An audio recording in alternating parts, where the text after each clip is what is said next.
ஒரு எஜமானன் தன் வேலையாளிடம் ஒரு விலையுயர்ந்த வைரத்தைக் கொடுத்து, இதை விற்க வேண்டாம், சந்தையில் இதன் மதிப்பை மட்டும் அறிந்து வா என்று அனுப்பினார். முதலில் அவன் ஒரு கத்திரிக்காய் வியாபாரியிடம் காட்டினான். அவன், இதற்கு விலையாக 9 சேர் கத்திரிக்காய் தருகிறேன் என்றான். அவனுக்கு அதன் மதிப்பு அவ்வளவுதான். அடுத்து ஒரு துணி வியாபாரி, இது நல்ல அலங்காரப் பொருள், இதற்கு 900 ரூபாய் தருகிறேன் என்றான். அவனுக்கு ஓரளவு மதிப்பு தெரிந்தது. இறுதியில் ஒரு வைர வியாபாரி அதை பார்த்த மாத்திரத்திலேயே, இது விலை மதிப்பற்றது, இதற்கு 1,00,000 ரூபாய் தருகிறேன் என்றான். அவன்தான் அதன் உண்மை மதிப்பை அறிந்தான். ஒரு வைரத்தை கத்தரிக்காய் வியாபாரி 9 கிலோ காய்கறிக்கு கேட்டார்.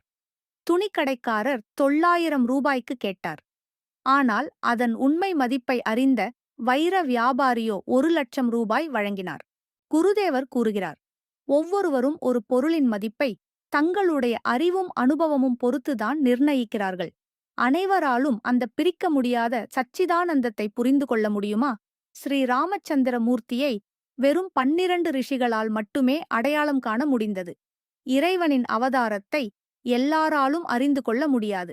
சிலர் அவரை ஒரு சாதாரண மனிதராக கருதுகிறார்கள்.